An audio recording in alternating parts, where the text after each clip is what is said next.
And welcome to all my dear friends. आज मैं पूरे हफ्ते का करंट अफेयर्स आपके लिए लेकर के आया हूँ। जो भी इंपॉर्टेंट न्यूज़ मुझे लगी वो मैंने यहाँ पर कवर करने की कोशिश की है। तो स्टार्ट करते हैं। देखिए, पहला है sea water desalination plant by IIT Madras. ये डीसैलिनेशन क्या होता है, पहले आप ये समझ लीजिए। सी वाटर जो होता है वो काफ़ी खारा होता है, उसमें बहुत सारे सॉल्ट्स होते हैं। तो जब हम सॉल्ट्स को निकाल करके उस पानी को सॉल्ट फ्री बना देते हैं तो वो पानी पीने लायक हो जाता है, उसको बोलते हैं डीसैलिनेशन प्रोसेस। ठीक है। तो अभी इन्होंने न्यूज़ में क्या था, it brings relief to drought prone Tamil Nadu village. इन्होंने डीसैलिनेशन की एक नई टेक्नोलॉजी बनाई है, उससे जो तमिलनाडु के एक विलेज में काफ़ी चीज़ें सुधर गई हैं। अब इन्होंने जो टेक्नोलॉजी वो यूज़ की है वो है फॉरवर्ड ऑस्मोसिस। ठीक है। फॉरवर्डेड ऑस्मोसिस क्या होता है, आप यहाँ पर फिगर में देख सकते हैं। लेफ्ट साइड में आपका फॉरवर्ड ऑस्मोसिस है और राइट साइड में रिवर्स ऑस्मोसिस है। तो लेफ्ट में जब फॉरवर्ड ऑस्मोसिस आप देखेंगे तो आप देख सकते हैं यहाँ पर कि नेचुरल ऑस्मोटिक प्रेशर होता है। एक चीज आपको यहाँ याद रखनी है, नेचुरल। ये प्रीलिम्स के पॉइंट ऑफ व्यू से एग्जाम ये क्वेश्चन इंपॉर्टेंट है। Natural osmosis pressure. ठीक है। और यहाँ पर आपका जो होता है, यहाँ हाइड्रोलिक प्रेशर होता है। यहाँ पर आप देख सकते हैं हाइड्रोलिक प्रेशर। तो यहाँ पर हम बाहर से फोर्स लगा रहे हैं, जबकि यहाँ पर हम कोई बाहर से फोर्स नहीं लगा रहे हैं। ठीक है।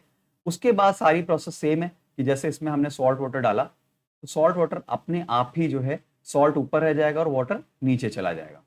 उसी तरीके से इसमें भी सॉल्ट ऊपर रह जाएगा, वाटर नीचे चला जाएगा। तो यहाँ पर फॉरवर्ड ऑस्मोसिस यूज किया गया है। ठीक है दोस्तों। रिवर्स ऑस्मोसिस की अगर हम बात करें तो रिवर्स ऑस्मोसिस में 50 से 80 बार के बीच में प्रेशर देना पड़ता है। बार एक यूनिट होती है प्रेशर देने की। ठीक है। तो अराउंड 60 बार हम कह सकते हैं कि एवरेज आउट करके 60 बार के अराउंड हम प्रेशर देते हैं। इन दो टेक्नोलॉजीज के अलावा दो टेक्नोलॉजीज और हैं जिसके थ्रू हम डिसैलिनेशन करते हैं। पहला है थर्मल। थर्मल में क्या होता है कि जैसे पानी है, पानी को हमने गर्म किया, आप घरों में ये करते हैं, पानी को आपने गर्म किया तो पानी जो है वेपर बन गया। ठीक है। और उस वेपर को आपने कलेक्ट कर लिया। जब उस वेपर को आपने कलेक्ट कर लिया, सॉल्ट नीचे रह गया, वेपर को आप ठंडा कर दें, कंडेंस कर दें, तो वो पीने लायक वाटर बन जाएगा और वो काफी ज्यादा फ्रेश वाटर होता है। ठीक है दोस्तों। और इलेक्ट्रोडायलिसिस एक टेक्निक होती है, तो उसमें इलेक्ट्रोलिटिक चीजें यूज करके, इलेक्ट्रिक करंट का यूज करके हम सेपरेट आउट करते हैं। ठीक है दोस्तों, आगे चलते हैं। India abstains from voting against Myanmar in UN general assembly resolution. आपको पता होगा February 1 में कूप की बात की गई है, जिसमें जो मिलिट्री है वहां की, उन्होंने पॉलिटिकल क्लास के कई सारे जो नेता हैं और बड़े बड़े लोग हैं उनको कैद कर लिया था। ठीक है। और उसको कूप बोलते हैं। तो उसी के against UN national general assembly में एक रेजोल्यूशन लाया गया था, जिसमें इंडिया ने एब्सटेन किया। एब्सटेन करने का क्या मतलब है, इंडिया ने ना हाँ कहा है न ना कहा है। ठीक है। और ऐसा इसने इंडिया ने क्यों किया, इंडिया कहती है कि रादर देन कि बाहर की जो फोर्सेस हैं या कोई बाहर का रेजोल्यूशन आए, डेमोक्रेटिक तरीके से, डेमोक्रेटिक तरीके से इस चीज का निवारण होना चाहिए, इस चीज के इस प्रॉब्लम को सॉर्ट आउट करना चाहिए। और इंटरनल मैटर है ये, कोई यूएन जनरल असेंबली के इसमें इन्वॉल्व होने की जरूरत नहीं है अभी फिलहाल। ठीक है। दो इसमें और फैक्ट्स हैं जो प्रीलिम्स के पॉइंट ऑफ व्यू से इंपॉर्टेंट दोस्तों, जो मैंने इसलिए इस न्यूज को कवर किया कि resolutions of UN security council is binding. ठीक है। अगर यूएन सिक्योरिटी काउंसिल कोई रेजोल्यूशन पास करता है तो उसको फॉलो करना ही पड़ेगा स्टेट्स को। लेकिन यूएन जनरल असेंबली, यहां पर गलत हो गया, general assembly, general assembly is non binding. General assembly का अगर कोई रेजोल्यूशन पास हो जाता है तो ये स्टेट के ऊपर है, नेशन के ऊपर है कि वो उसे फॉलो करे या ना करे। ठीक है। आगे बढ़ते हैं। देखिए, निष्ठा, ये टर्म्स बहुत इंपॉर्टेंट होते हैं प्रीलिम्स के पॉइंट ऑफ व्यू से। 2016 का अगर आप पेपर देखेंगे ना तो इसी टाइप के टर्म्स आपसे पूछे गए थे और बहुत सिंपल से क्वेश्चन पूछे गए थे। ठीक है। तो इसलिए मैंने यहाँ पर इस न्यूज को कवर किया। निष्ठा किस चीज से रिलेटेड है, क्वेश्चन मैंने बना करके पूछा यहाँ पर। For economic support for establishing business, क्या बिजनेस स्टैब्लिश करने के लिए इकोनॉमिक सपोर्ट गवर्नमेंट देती है, ये उससे रिलेटेड है। या ट्राइबल स्टूडेंट्स की एजुकेशन से रिलेटेड है, या फिर टीचर और एडमिनिस्ट्रेटर की ट्रेनिंग से रिलेटेड है। तो मैं आपको ये बता दूं, निष्ठा जो है वो एजुकेशन ऑफ ट्राइबल स्टूडेंट से रिलेटेड है और रिलेटेड टू टीचर ट्रेनिंग है, एडमिनिस्ट्रेटर ट्रेनिंग नहीं है। ठीक है। तो answer is 2। Okay. Tribal students के लिए है और जो ट्राइबल स्टूडेंट्स को टीचर्स पढ़ाते हैं उनकी बेसिकली ट्रेनिंग के लिए है। आगे चलते हैं। Summit on green hydrogen initiative काफी इंपॉर्टेंट है, मेंस में आप इस चीज को कोट कर सकते हैं, आपके आंसर की क्वालिटी अच्छी हो जाएगी। साथ में प्रीलिम्स में भी इस यहां से क्वेश्चन पूछा जा सकता है। मैं अभी आपको बताऊंगा ग्रे हाइड्रोजन, ब्लू हाइड्रोजन और ग्रीन हाइड्रोजन। तो ये टॉपिक प्रीलिम्स और मेंस के दोनों के पॉइंट ऑफ व्यू से काफी इंपॉर्टेंट है। ठीक है, तो देखते हैं। होस्टेड बाय इंडिया, पहली बात इंपॉर्टेंट, होस्टेड बाय इंडिया। जो भी अगर इंडिया क्लाइमेट के बारे में कोई चीज होस्ट करता है, कोई समिट होस्ट करता है, तो वो बहुत ऑटोमेटिकली बहुत इंपॉर्टेंट हो जाती है मेंस के पॉइंट ऑफ व्यू से। ठीक है, और involving the BRICS nation, again a very important point. अगर इसमें क्वेश्चन आता है कि क्या यूएन इन्वॉल्व है या ब्रिक्स नेशन इन्वॉल्व है या सिर्फ ब्रिक इन्वॉल्व है, तो आप ब्रिक्स लिखेंगे। ठीक है, हाइड्रोजन को जब इलेक्ट्रोलिसिस से हम प्रोड्यूस करते हैं यूजिंग रिन्यूएबल एनर्जी, तब उसको हम ग्रीन हाइड्रोजन बोलते हैं। आप यहाँ देख सकते हैं, स्प्लिट वाटर, वाटर क्या है, एक रिन्यूएबल सोर्स है। ठीक है, split water into hydrogen bye electrolysis powered by wind और वाटर। तो देखिए सोर्स भी जो है, सोर्स क्या है, वाटर, ये भी रिन्यूएबल है। जिस एनर्जी को आप यूज कर रहे हैं वाटर और विंड की, वो भी रिन्यूएबल है। तो ये टोटल क्या हो गया, एक रिन्यूएबल सोर्स ऑफ एनर्जी हो गया, तो बोलते हैं ग्रीन हाइड्रोजन। ठीक है, इसमें कोई कार्बन फुटप्रिंट नहीं होता है। ठीक है, green chemicals like ammonia and methanol can directly be utilised in existing applications. अब इसका यूज क्या है, देखिए अमोनिया, मिथेनॉल, ये सब ग्रीन केमिकल्स कहे जाते हैं। ये प्रीलिम्स के पॉइंट ऑफ व्यू से इंपॉर्टेंट फैक्ट है दोस्तों। ठीक है, वो पूछा जा सकता है व्हाट आर ग्रीन केमिकल्स, तो उसमें 4 ऑप्शन दे सकते हैं। तो अमोनिया है, मिथेनॉल है, और ये फर्टिलाइजर्स, मोबिलिटी, पावर, केमिकल्स और शिपिंग सब जगह यूज किए जाते हैं। तो इनका वाइड स्प्रेड यूज है। ठीक है, एक और ग्रीन हाइड्रोजन का यूज है, वो है 10% ब्लेंडिंग इन सीजीडी नेटवर्क। सीजीडी नेटवर्क क्या होता है, गैस पाइपलाइन, गैस पाइपलाइन। ठीक है, तो उसमें 10% की आप ब्लेंडिंग भी कर सकते हैं ग्रीन हाइड्रोजन की। ठीक है, अब हम प्रीलिम्स के पॉइंट ऑफ व्यू से देखते हैं कि ग्रे हाइड्रोजन और ब्लू हाइड्रोजन क्या होता है। देखिए ग्रे हाइड्रोजन में CO2 को, जो CO2 रिलीज होता है, पहली बात इसमें आप याद रखिए कि ग्रे और ब्लू में CO2 रिलीज होता है, ग्रीन में CO2 रिलीज नहीं होता। अब ग्रे और ब्लू में जो CO2 रिलीज होता है, उसको हम अलग अलग तरीके से हैंडल करते हैं। ग्रे हाइड्रोजन में CO2 एमिटेड इन दी एटमॉस्फेयर, एटमॉस्फेयर में चला जाता है, जबकि ब्लू हाइड्रोजन में CO2 स्टोर्ड और रीयूज्ड, तब CO2 को हम स्टोर करके उसको यूज करते हैं। ठीक है, तो ये फर्क होता है, ये आपको याद रखना है। बाकी क्या है, स्प्लिट नेचुरल गैस। अब आप देखिए नेचुरल गैस को स्प्लिट करके हाइड्रोजन और CO2 बना रहे हैं, तो ये एक रिन्यूएबल सोर्स ऑफ एनर्जी तो हुआ नहीं, नेचुरल गैस। उसी तरीके से यहाँ पर भी split natural gas into hydrogen and CO2, तो ये दोनों चीजें सेम है ग्रे और ब्लू, एक्सेप्ट दैट कि हम CO2 इसमें एमिट कर देते हैं एटमॉस्फेयर में ग्रे में, और जबकि ब्लू में हम उसको स्टोर करके रीयूज करते हैं। ठीक है दोस्तों,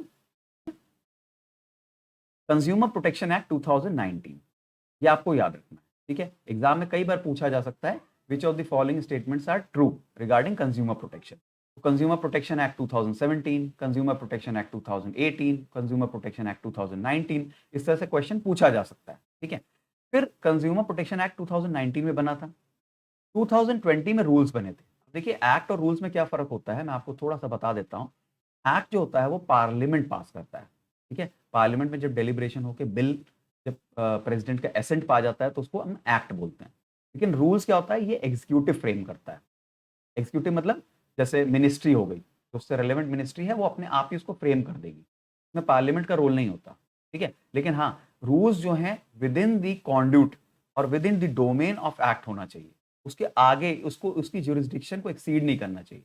ठीक है, या उसके कॉन्ट्रावेंशन में नहीं होना चाहिए, उसको बोलते हैं रूल्स। ठीक है, तो 2020 में एक रूल्स आए थे, अब उसका अमेंडमेंट आ गया है। अमेंडमेंट क्या आ गया है, fair competition and interest of the consumers को ये ध्यान में रखा जाएगा, ई कॉमर्स कंपनीज के बारे में है। मतलब बेसिकली आपको जो याद रखना है वो ये है कि जो अमेंडमेंट है वो ई कॉमर्स कंपनीज के बारे में है। ठीक है, अब flash sales are not allowed. ठीक है, पहली चीज आपको याद रखनी है। दूसरा, कंप्लायंस ऑफिसर और grievance redressal officer will be appointed by e commerce companies. ठीक है, ई कॉमर्स में देखिए फेस टू फेस इंटरेक्शन नहीं होता। अगर हमें कोई प्रोडक्ट खराब मिल जाता है या हम उससे संतुष्ट नहीं है, तो हम किस पे कंप्लेंट करेंगे, सबसे पहले तो पॉइंट ऑफ इंटरेक्शन हमारा ग्रीवांस रिड्रेसल ऑफिसर से होना चाहिए ना। तो यहाँ पर ये कंपनीज के पास ग्रीवांस रिड्रेसल ऑफिसर जो हैं नहीं, मैंडेटरी नहीं होते थे, अब लेकिन यहाँ पर ये मैंडेटरी हो जाएंगे। तीसरा इंपॉर्टेंट जो टर्म है वो है कंट्री ऑफ ओरिजिन।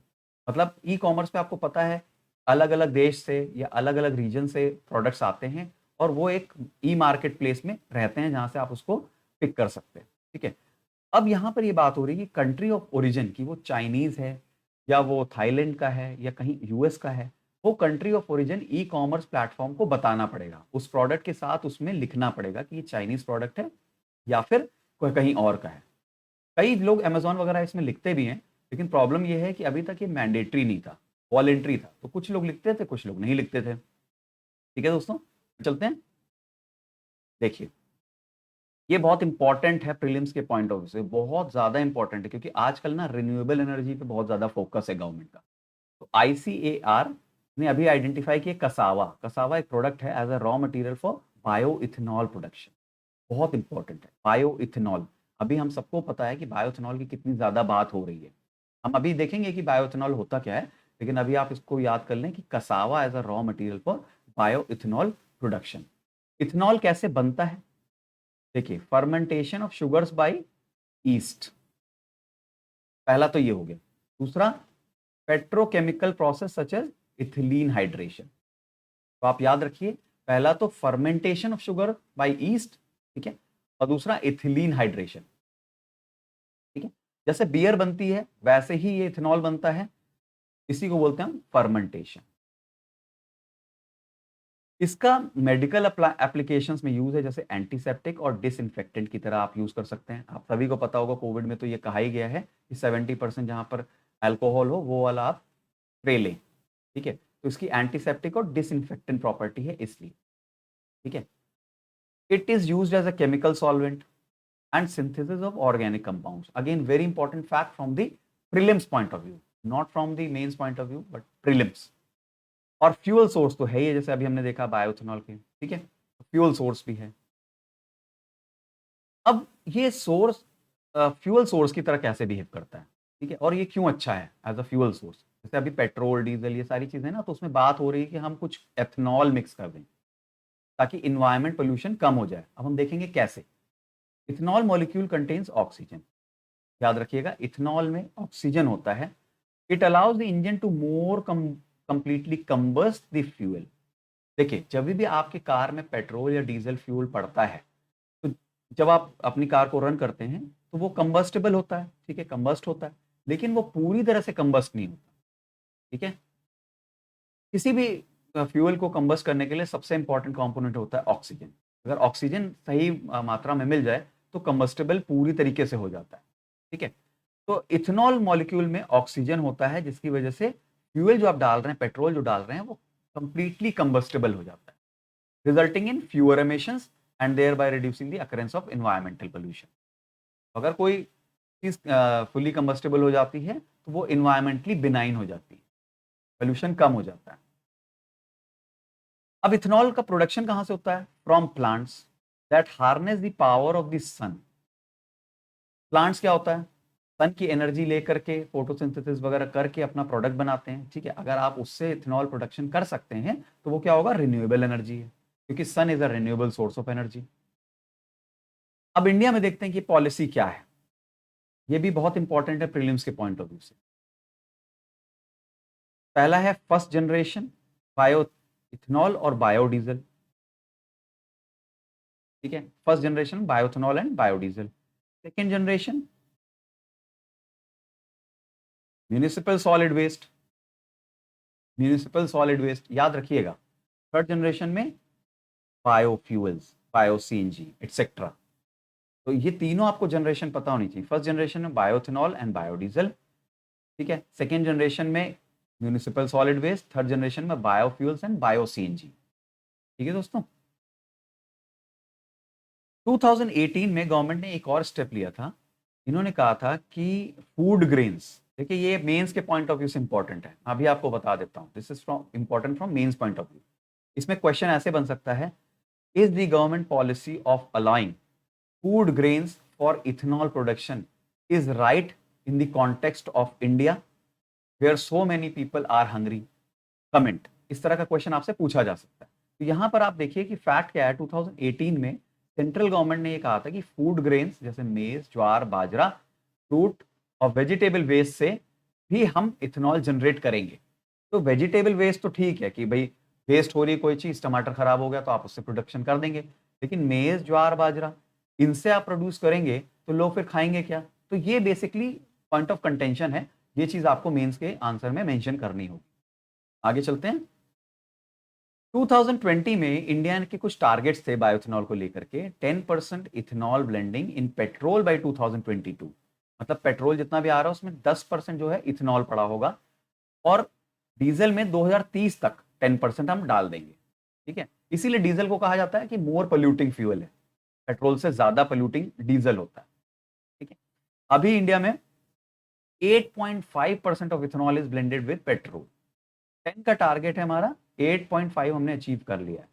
अभी हमारे ऑनरेबल पीएम ने 2021 में जून में, अभी अभी की बात है, उन्होंने इस टारगेट को, पहले क्या होता था 20% का टारगेट था, यहां मैंने आपको 10% का बताया ना 2022 में, और 20% था बाई 2030। पेट्रोल की बात कर रहा हूं, लेकिन अभी इसको एडवांस कर दिया इन्होंने, 2025 कर दिया। मतलब एक अच्छी चीज हुई है कि अब 2025 से ही 20% इथेनॉल हमारे पेट्रोल में होगा, उसकी वजह से पोल्यूशन लेवल कम हो जाएगा। आगे चलते हैं। देखिए, सिनेमेटोग्राफ अमेंडमेंट बिल 2021, ये काफी न्यूज में रहता है। प्रीलिम्स के पॉइंट ऑफ व्यू से देखिए इंपॉर्टेंट है जो मैं आपको बताने जा रहा हूं, मेंस के पॉइंट ऑफ व्यू से भी बहुत इंपॉर्टेंट है। क्वेश्चन कैसे आ सकता है मेंस में? देखिए, is government trying to increase its power in revising or in giving sanction to the cinemas in India, or is government trying to curb the freedom of speech and expression that was inherent in the cinematograph act, जो भी था, ठीक है, 1952। इस तरह का mains में question बन सकता है। प्रीलिम्स में क्वेश्चन डायरेक्ट बन सकता है कि सिनेमेटोग्राफ अमेंडमेंट बिल 2021 में क्या क्या प्रोविजंस थे। तो अब देखिए, सबसे पहले सिनेमेटोग्राफ एक्ट 1952 में आया था, ये एक इंपॉर्टेंट फैक्ट है, 1952। अब इसमें जो अमेंडमेंट बिल आया है, अमेंडमेंट बिल, इसमें क्या कहा गया है? Revision of certification. Revision of certification का मतलब क्या हुआ? अभी आपको पता होगा कि central board of film certification, जब भी आप कोई मूवी देखते हैं, आप शुरू का पेज देखिएगा, उसमें सीबीएफसी लिखा रहता है, central board of film certification. तो ये क्या है? ये एक ऐसी बॉडी है जो फिल्म को सर्टिफाई करती है कि it is fit for releasing. ऐसा ना हो उसमें कोई अडल्ट कंटेंट हो या फोल लैंग्वेज हो, अगर ऐसा होता है तो फिर वो उसकी ग्रेडिंग उस हिसाब से करती है। ठीक है, तो central board of film certification अगर किसी फिल्म को सर्टिफाई कर देता है और रिलीज कर देता है, ओके कर देता है, तो गवर्नमेंट ये चाहती है कि उसके पास रिविजनरी पावर्स हो। वेरी इंपॉर्टेंट, कि मतलब एक जो इंडिपेंडेंट बॉडी है, वो अगर किसी चीज को यस और नो कह रही है, तो गवर्नमेंट को क्या जरूरत है? रिविजनरी पावर्स की। यहाँ पर ये एक पॉइंट ऑफ कंटेंशन है। दूसरा प्रपोजल क्या है? Age based certification. पहले क्या होता था? U by A and A category होती थी। ए तो अडल्ट होता है, ये अंडर सुपरविजन होता है, और ये जो होता है यूनिवर्सल होता है। ठीक है, अब इसको फर्दर एज ग्रुप्स में डिवाइड कर रहे हैं, U by A 7+, U by A 13+, और यू बाई ए 16+। तो अब ये जो कैटेगरी है यू बाई ए, इसको डिवाइड करके हम 3 पार्ट्स में डिवाइड कर देंगे।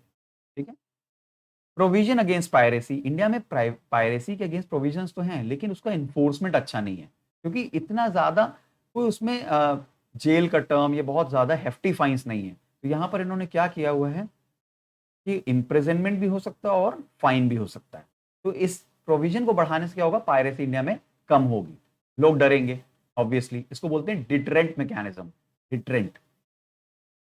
एक और है इटर्नल सर्टिफिकेट। अगर किसी फिल्म को सर्टिफाई कर दिया जाता है तो वो 10 साल के लिए वैलिड होती है, लेकिन अब ये कह रहे हैं कि हम हमेशा के लिए, लाइफ टाइम के लिए उसको सर्टिफिकेट दे देंगे। तो that is a good thing. अगर आपने एक बार सर्टिफाई कर दिया तो उसको बाद में रिवोक करने की क्या जरूरत है? अब ऑब्जेक्शंस क्या है? जैसे मैंने आपको बताया कि सेंटर की रिविजनरी पावर्स, इससे क्या होगा? Freedom of speech and expression को कर्ब किया जा सकेगा। ठीक है, गवर्नमेंट के पास एक्स्ट्रा पावर्स आ जाएंगी, इनोवेशन कम हो जाएगा। ठीक है, गवर्नमेंट का स्टैंड क्या कहता है? गवर्नमेंट कहता है कि under article 19 we are posing reasonable restriction. Again main important from the mains point of view, reasonable restrictions की यहाँ बात की है। आगे चलते हैं दोस्तों। Gain of function research. I hope आज के लेक्चर में आपको काफी चीजें सीखने को मिल रही होंगी, क्योंकि मैंने कोशिश की है कि पूरे हफ्ते में जो भी चीजें इंपॉर्टेंट है या जो चीजें छूट गई हैं, वो सारी चीजें कवर कर सकूं। गेन ऑफ फंक्शन रिसर्च क्या होता है? देखिए, आपको कोविड का तो पता ही है कि कोविड का जो वायरस है वो अपने आप को बार बार म्यूटेट करके नए नए वेरिएंट्स बना रहा है। तो अभी आपने डेल्टा का नाम सुना होगा, उससे पहले और भी बहुत सारे वायरस थे। तो लैबोरेटरी में क्या होता है, गेन ऑफ फंक्शन रिसर्च का मतलब ये होता है कि हमने एक पैथोजन उठा लिया, पैथोजन पैथोजन को उठा लिया और उसको जो है मैनिपुलेट किया। मैनिपुलेट मतलब उसको म्यूटेट किया। जितने तरीके हमको आते हैं हम सब तरीके से उसको म्यूटेट करेंगे, ठीक है। और म्यूटेट करने के बाद हर म्यूटेशन होगा उसको स्टडी करेंगे कि वो कितना इन्फेक्शियस है, कितना फैल सकता है, किस तरह से उसकी वैक्सीन बन सकती हैं। ये सारी चीजें हम उसमें रिसर्च करने की कोशिश करेंगे। तो इससे क्या होगा कि जितने भी म्यूटेशंस आने वाले हैं उन सारे म्यूटेशंस का अंदाजा हमें पहले से रहेगा। तो इतना हम पैनिक नहीं करेंगे जैसे आज की डेट में हम पैनिक कर रहे हैं कोविड के टाइम्स में, ठीक है। तो ये होता है गेन ऑफ फंक्शन रिसर्च। ये प्रीलिम्स के पॉइंट ऑफ व्यू से इंपॉर्टेंट है। मेंस में अगर कोई क्वेश्चन बायो सिक्योरिटी से आ जाता है तो आप इस वर्ड को मेंशन करेंगे तो आपके आंसर की क्वालिटी बढ़ेगी, ठीक है। लेकिन एज सच इस पे डायरेक्टली आपके क्वेश्चन नहीं आएगा मेंस में कि what is gain of function research like this. अब देखिए, अगर आप म्यूटेट कर रहे हैं वायरस को तो बायो सेफ्टी भी जरूरी है, क्योंकि अगर कहीं से वो वायरस निकल के चला गया तो क्या होगा, हैवोक क्रिएट कर देगा पूरी दुनिया में। तो bio safety is important. India में क्या रूल्स हैं, manufacture use import export and storage of hazardous micro organisms genetically engineered organisms cell rules 1989। तो ये इंडिया में रूल है जो इस चीज को गवर्न करता है। इंडिया में एक और कॉन्सेप्ट है बायो सेफ्टी लैब्स का। तो बायो सेफ्टी लैब्स में क्या होता है कि गाइडलाइंस इशू करते हैं कि किस तरह से लैब्स को हमको क्रिएट करना है, किस तरह से वायरस के हमको रखना है उसको, और उसको किस तरह से हमें आइसोलेट करना है। तो ये सारी चीजें बायो सेफ्टी लैब्स में आती हैं। मेंस में आपकी आंसर की क्वालिटी अगर आप ये सब टर्म्स इंक्लूड करेंगे तो बहुत ही ज्यादा इंप्रूव हो जाएगी, ठीक है दोस्तों। आगे चलते हैं। Words first genetically modified rubber sapling was recently planted at rubber boards on the outskirts of Guwahati in Assam।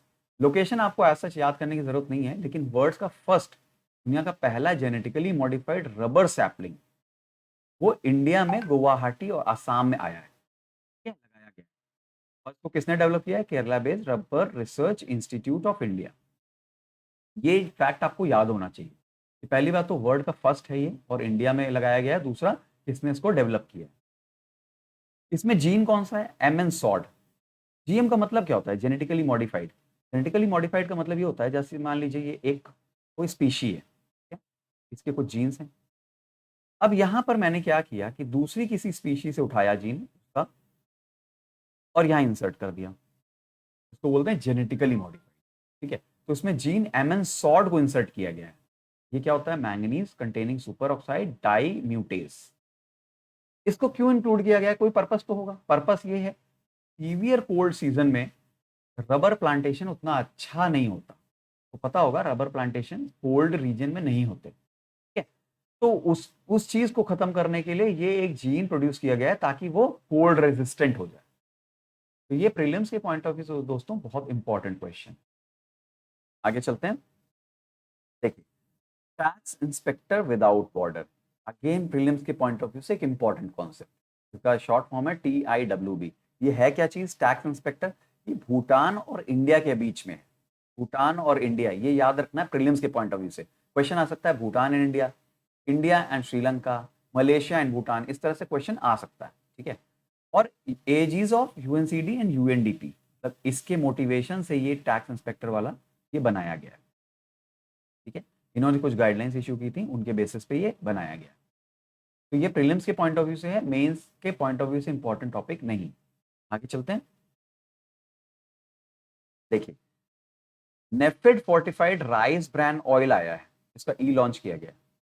Fortified क्या होता है, पहले आप ये समझ लो। फोर्टिफाइड का मतलब ये होता है कि मान लीजिए कोई नेचुरल राइस ब्रांड ऑयल है, नेचुरल, ठीक है।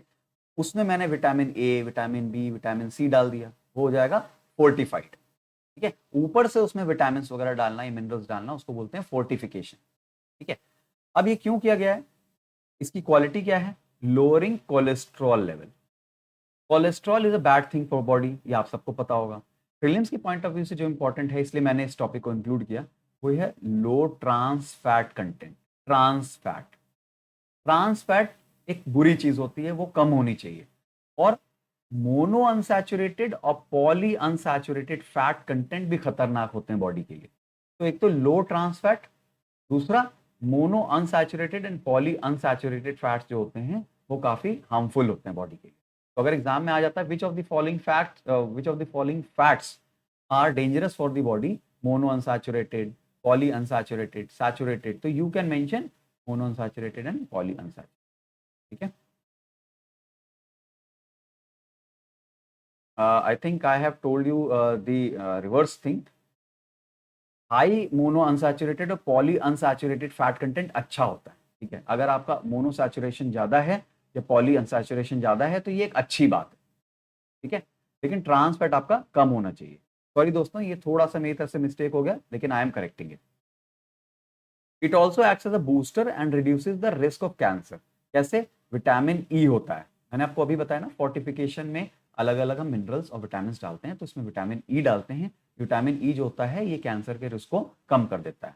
इसके अलावा एक प्रीलिम्स का क्वेश्चन और बनता है, नेफेड। नेफेड का फुल फॉर्म क्या होता है? National agricultural cooperative marketing federation of India. ठीक है, ये मिनिस्ट्री ऑफ एग्रीकल्चर के अंतर्गत आता है और इसका जो जेनेसिस हुआ था 1958 में हुआ था। ठीक है, तो ये एक इंपॉर्टेंट फैक्ट है जो आपको पता होना चाहिए। आगे चलते हैं, 60th anniversary of Antarctic treaty. ये एंटार्क्टिक ट्रीटी क्या है? बहुत इंपॉर्टेंट है प्रीलिम्स के पॉइंट ऑफ व्यू से और मेंस के पॉइंट ऑफ व्यू से, दोनों के पॉइंट ऑफ व्यू। ठीक है, ये एंटार्क्टिक ट्रीटी क्या है? 12 कंट्रीज के बीच में इसको साइन किया गया था वॉशिंगटन में 1959 में। Important for from prelims point of view. और ये क्या करता है? अंटार्कटिक जो कॉन्टिनेंट है हमारा, उसको डीमिलिटराइज जोन बनाता है।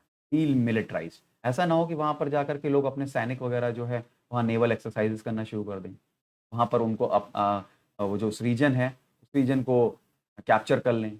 ये सारी चीजें यहाँ ना हो, इसलिए ट्रीटी बनाई गई है। तो 12 ओरिजिनल सिग्नेटरीज कौन कौन से थे? Argentina, Australia, Belgium. देखो अगेन प्रीलिम्स के पॉइंट ऑफ व्यू से इंपॉर्टेंट है, आपको याद होने चाहिए 12 signatories. Argentina, Australia, Belgium, Chile, France, Japan, New Zealand, Norway, South Africa और union of Soviet republic, UK and the US. ये सारे कंट्रीज हैं। यूएस यूके तो हर जगह रहते ही, यूएसआर भी हर जगह रहता है। आप देख सकते हैं अर्जेंटीना, ऑस्ट्रेलिया, बेल्जियम, ये सारे क्या क्या कहाँ पर हैं? ये थोड़ा सा ना नीचे की साइड पे हैं। ठीक है, तो इस तरह से आप इसको याद रख सकते हैं। इंडिया भी इसका मेंबर है, एक इंपॉर्टेंट फैक्ट है, क्वेश्चन में प्रीलिम्स में आ सकता है। India is not a member of this treaty. तो yes, India is a member. 1983 में बना था। हेडक्वार्टर्स क्या है इस ट्रीटी का? अर्जेंटीना में। इंडिया के जो मिशंस थे वो 4 हैं, दक्षिण गंगोत्री प्रैक्टिकम है, मैत्री और भारती। अगेन प्रीलिम्स के पॉइंट ऑफ व्यू से important fact, Dakshin Gangotri, Maitri and Bharati. Sagar Nidhi क्या है? First Indian vessel to navigate Antarctic waters. ठीक है, तो ये एक शिप है, ये मिशंस हैं और you can say laboratories, research labs हैं, और ये जो है इंडियन वेसल है। आप इस तरह से इसको समझ सकते हैं। आगे चलते हैं, देखिए ये मेंस में अगर आप लिखते हैं इस पॉइंट को, तो आपके आंसर्स की क्वालिटी, मेरी बात मानिए, बहुत अच्छी हो जाएगी। क्वालिटी की ये GS2 में आ सकता है, आपका पॉलिटी के क्वेश्चन में आ सकता है। Rank choice voting, rank choice voting, हम लोग हमेशा ये बात करते हैं ना, ऑल्टरनेटिव सिस्टम ऑफ वोटिंग क्या होनी चाहिए। अभी हमारे यहाँ क्या होता है, हम लोग जाते हैं वोट वगैरह डालते हैं, जिसको मेजोरिटी मिल जाती है वो जीत जाता है कैंडिडेट, चाहे उसको 20% मिले, लेकिन वो जीत जाएगा। ठीक है, अब इसमें क्या है, और हमारे पास सिर्फ एक ही वोट होता है, हम सिर्फ एक आदमी को सिलेक्ट कर सकते हैं। हम प्रायोरिटाइज नहीं कर सकते कि फर्स्ट प्रेफरेंस पे कौन है, सेकंड प्रेफरेंस पे कौन है, थर्ड प्रेफरेंस पे कौन होगा, इस तरह की चीजें नहीं कर सकते। तो रैंक वो चॉइस वोटिंग में क्या होता है, instead of picking just one candidate, voters in this system get to rank several in order of preference. मतलब हम प्रेफरेंस डिसाइड करते हैं, ये हमारा फर्स्ट प्रेफरेंस वाला कैंडिडेट है, ये सेकंड प्रेफरेंस वाला है, ये थर्ड वाला है। अगर फर्स्ट वाला किसी वजह से नहीं भी सिलेक्ट हो पाया तो सेकंड हो जाए, सेकंड ना हो पाया तो थर्ड हो जाए। ठीक है, लेकिन अभी क्या है डेफिशिएंसी कि एक हमने कैंडिडेट लगा दिया, अगर वो सिलेक्ट नहीं हुआ तो फिर क्या होगा हमारा। ठीक है, तो ये ओवरसीज में कॉन्सेप्ट काफी इंपॉर्टेंट है। ऑस्ट्रेलिया, आयरलैंड और माल्टा में ये आ भी चुका है। ठीक है, इसमें कैसे करते हैं इसको एडमिनिस्टर, वो देख लीजिए। कि पहले हम देखते हैं कि इफ समवन गेट्स 50% प्लस 1, अगर किसी को 50% ज्यादा वोट मिल गए एज अ फर्स्ट चॉइस, तो बात वहीं खत्म हो गई, ही विल बी सिलेक्टेड और बाकी कुछ आगे बढ़ेंगे नहीं। लेकिन if no one gets 50%, then we go on to the round 2। Round 2 मतलब जो सेकंड प्रेफरेंस वाले कैंडिडेट। ठीक है, आगे चलते हैं। बहुत ज्यादा आज मैंने न्यूज कवर की है, लेकिन आपके प्रीलिम्स के पॉइंट ऑफ व्यू से काफी इंपॉर्टेंट था, मेरे से छोड़ा नहीं जा रहा था, इसलिए कवर कर ली। मिशन कर्मयोगी, मिशन कर्मयोगी क्या है? ये प्रीलिम्स में आपसे स्ट्रेट क्वेश्चन पूछा जा सकता है, मेंस के पॉइंट ऑफ व्यू से इंपॉर्टेंट नहीं है। देखिए, सेंटर का है, पहली बात तो ये याद रखिए, national programme for civil services capacity building के अंतर्गत आता है, ठीक है। और क्या करेगा ये, transformational shift from rule based training to role based capacity development. आपको पता होगा सिविल सर्वेंट्स को ट्रेनिंग दी जाती है, लेकिन अभी इसको बोलते हैं रूल बेस्ड ट्रेनिंग है, कि क्या रूल्स हैं, उस रूल्स को फॉलो करना is the work of civil servant, ठीक है, कि कोई रूल्स ब्रेक वगैरह ना हो। लेकिन अब क्या हो गया ना, ये अब ट्रांसफॉर्मेशन आ रहा है, हम ये नहीं चाहते कि आप रिजिडली रूल्स को फॉलो करें, आप कोशिश करें कि काम हो जाए, ठीक है। काम होना ज्यादा इंपॉर्टेंट है, रूल्स को फॉलो, आप ठीक है, रूल्स को आपको पता होना चाहिए, आपको रूल्स को ब्रेक नहीं करना, लेकिन आप कोशिश करें कि आपका इंटेंशन काम करने का होना चाहिए, सिर्फ रूल्स को जबरदस्ती फॉलो करने का नहीं होना चाहिए। तो इसके लिए ट्रेनिंग दी जा रही है, उसी के बारे में मिशन कर्मयोगी। इसमें स्पेशल पर्पस व्हीकल बनाया जाएगा, इसका नाम कर्मयोगी भारत होगा, ये एक नॉट प्रॉफिट कंपनी होगी, ठीक है, और 100% गवर्नमेंट ओन्ड एंटिटी होगी, ठीक है। तो यही इस चीज को, इसको, स्कीम को या मिशन को एडमिनिस्टर करेगा। आगे चलते हैं। इंटरनेशनल रिन्यूएबल एनर्जी एजेंसी एक बहुत इंपॉर्टेंट एजेंसी है प्रीलिम्स के पॉइंट ऑफ व्यू से, ठीक है, इस पे क्वेश्चन आ सकता है आपका। इन्होंने एक रिपोर्ट रिलीज की है, renewable power generation cost in 2020 report, ठीक है। इस रिपोर्ट में क्या कहा गया है, नॉर्मली हम लोग ये मानते हैं, सभी का ये ओपिनियन है कि थर्मल पावर हो गए, ये इस टाइप की पावर हो गई, इनका कॉस्ट कम होता है प्रोडक्शन, लेकिन ये रिपोर्ट एक आई ओपनर है। कैसे, ये आप मेंस में कोट कर सकते हैं इस रिपोर्ट को। 38% of the global energy capacity now has higher operating cost than new utility scale photovoltaics and onshore wind energy। कहने का क्या मतलब है कि दुनिया में जितने भी 38%, मतलब हम पूरी दुनिया को देखें तो 38% of total global energy capacity जो हम जनरेट कर रहे हैं, उनका ऑपरेटिंग कॉस्ट वो ज्यादा है रिन्यूएबल एनर्जी से, ठीक है। तो ये क्या है, एक इफेक्टिव चीज है, एक तो हम एनवायरमेंट भी पोल्यूट कर रहे हैं और हमारा ऑपरेटिंग कॉस्ट भी भाई ज्यादा हो रहा है, ठीक है। तो ये एक आई ओपनर है।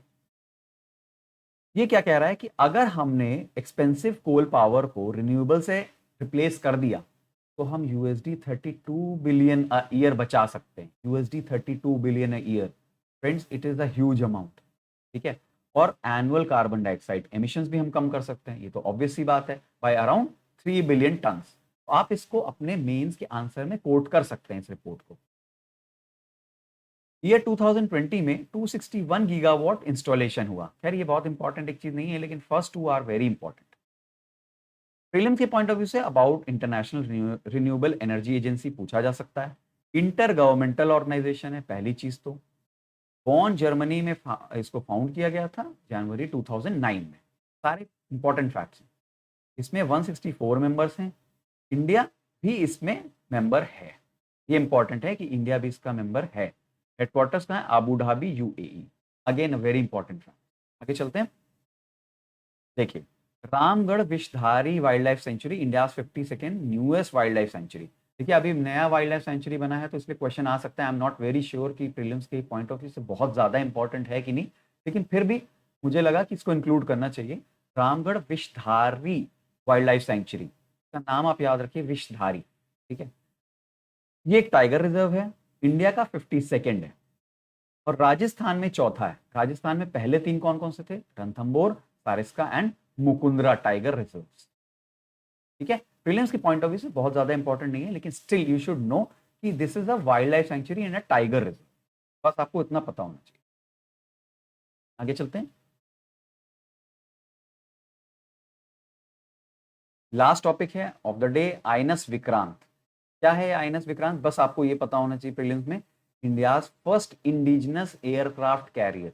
इसके अलावा इसमें आपको और ज्यादा जानने की जरूरत नहीं है, ठीक है। अननेसेसरी डिटेल्स को आपको जानने की जरूरत नहीं है।